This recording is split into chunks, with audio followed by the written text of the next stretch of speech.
Depuis une semaine pour l'Hexagone, c'est retour vers le futur. Kamel, l'ancien candidat de Loft Story 2, fait son comeback dans une télé-réalité. Après 10 années passées dans l'anonymat, le comique du Loft sort de l'ombre. Kamel, c'est un garçon qui s'est fait remarquer dans le Loft 2 par sa jovialité, par son côté très simple, par son côté blagueur. Il est devenu célèbre pour une phrase, ou plutôt pour une faute de français. Tim, T-H-Y-M, c'est quoi du C'est du thym. Bah, Une bourde qui est à l'origine de sa notoriété passée. Alors, pour retrouver le haut du pavé, il remet le couvert à la télévision. Attention, en 2011, Kamel veut renouer avec son quart d'heure de gloire. Il est là, il profite de la vie, il découvre Times Square, c'est New York, c'est sympa, il fait profiter de son expérience. Il n'a pas changé plus que ça. On a le sentiment que c'est le même Kamel de celui du Loft. Il n'a pas changé et c'est justement ça qui fonctionne. Une ambition, toujours le même rêve, devenir comédien. Après une décennie de galère, l'ex-chauffeur de bus a soif de revanche. La comédie, dans un premier temps, c'est ma passion, parce que j'ai toujours voulu faire. Et en même temps, c'est aussi un moyen de m'évader, donc c'est un medley des deux. Pourquoi Kamel est-il de retour sur nos écrans? Comment a-t-il vécu sa traversée du désert? Pourra-t-il s'imposer en tant que comique? En mode gossip a passé 2 jours avec le trublion du Loft, Kamel. Reportage.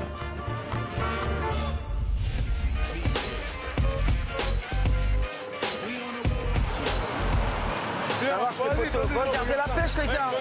À plus tard, tiens.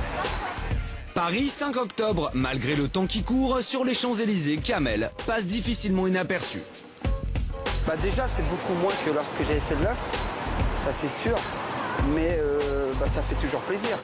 Flashback, en avril 2002, Kamel a participé à Loft Story. Comme tous les candidats de l'époque, Kamel ne joue pas un rôle, à la vie comme à la scène, il est le comique de service et le public s'en souvient. Tim, T-H-Y-M, c'est quoi du C'est du thym. Ça a provoqué l'hilarité totale dans le Loft. Les candidats étaient estomaqués, les téléspectateurs pleuraient de rire. Une faute, une erreur et le Loft ont fait de lui une star. Sa notoriété au top, certains voient en lui le nouveau Jamel. Pourtant, 2 mois après sa sortie, Kamel disparaît des écrans pour une traversée du désert médiatique et des coups durs qui vont s'étaler sur une décennie. J'ai décidé de monter une boîte de transport. J'ai monté cette boîte, je suis resté 3 ans à faire cette activité. J'étais contraint d'arrêter de cette activité, de déposer le bilan. Des échecs. Alors pour se reconstruire, Kamel prend des cours de one-man show. Son ambition, faire rire le public en restant lui-même. Je veux dire, à un moment donné, même si on surjoue ou on joue un personnage, voilà, la personne, elle ne vous voit pas tel que vous êtes. Et puis au final, c'est mentir aux gens. Et pour réussir, Kamel peut compter sur le soutien de ses nouveaux compagnons télévisuels. Parmi eux, surprise, une vieille connaissance, Marlène, une ancienne lofteuse. On était super contents, on s'est retrouvés comme si c'était il y a 10 ans. 10 ans, l'occasion pour Kamel de revenir sur son passé télévisuel, celui qui l'a fait connaître, le Loft.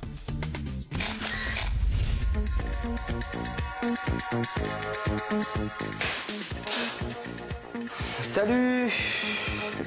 Bienvenue chez moi. Donc voilà, c'est un petit peu le bordel, mais bon... Je savais que vous allez venir, donc j'ai fait un petit peu le ménage.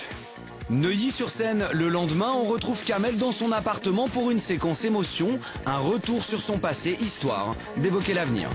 Ça fait toujours plaisir de se revoir et ça fait toujours bizarre de se revoir, tu sais, quand on ne s'est pas vu depuis 10 ans. Quand je me vois aujourd'hui, quand je me regarde dans une glace, je me dis, je réalise à quel point j'ai pris un petit coup de vieux, quoi. Parler de Kamel, c'est forcément revenir sur la séquence du team, ou comment l'ignorance de l'existence du thym lui a assuré sa notoriété sans oublier les fautes de français, une pratique courante dans le Loft. Tous les candidats tuaient la langue de Molière, en fait. C'était vraiment épouvantable dans le programme. Ils parlaient tous très très mal. On se souvient de Tu les emmerdes avec un grand A, ou effectivement de cette réplique culte de la télé-réalité qui est devenue le team de Kamel. On se souvient de lui pour cette faute de français, bien sûr, mais aussi pour avoir été le bon copain. Donc on se souvient de sa franche camaraderie. C'est quelqu'un qui reste dans les mémoires pour ça. Mais Kamel tombe le masque lorsqu'il voit pour la première fois les images de C'est l'After, une émission dans laquelle il a dû jouer au pitre, une expérience douloureuse. Quand je vois ces images que j'ai jamais vues, effectivement, je kiffe pas du tout. Ce que je représentais, comment je faisais mes vannes, etc., j'étais pas fan. Un échec qui l'a poussé à se retirer de la scène médiatique. Kamel, une graine de comique qui n'a jamais pu éclore. Alors le lofter voit dans son retour un nouveau départ pour sa carrière.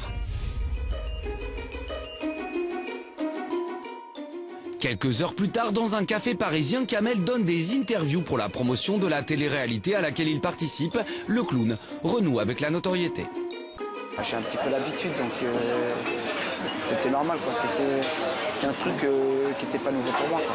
Et c'est parti pour de nouvelles aventures. Kamel s'est envolé direction New York afin de tenter sa chance comme comédien.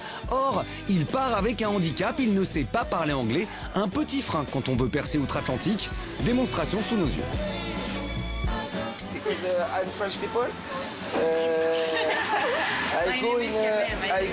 My name's what? My name is Kamel. No, my name's Kamel. Yes, French people. Aux États-Unis, il va peut-être concrétiser son rêve. Effectivement, le barrage de la langue risque d'être un très très gros obstacle. Des barrières, mais une qualité chronique, le naturel avec quelques kilos en plus, ce qui insuffle au programme un vent de folie, un brin de surréalisme aussi.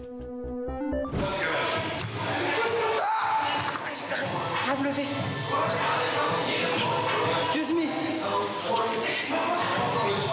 Not possible. Pendant cette aventure, c'est de perdre un petit peu de poids parce qu'il a pris du bide, comme tous les garçons passé 30 ans. J'ai fait un peu de sport, mais après, je suis pas loin, je veux dire. J'avais pas calculé la terre. À New York, Kamel n'a peut-être pas atteint les objectifs fixés, pourtant il n'en démord pas. À peine rentré en France, il planche déjà sur des projets, mais préfère rester discret. Des projets de télé-réalité autour de moi-même.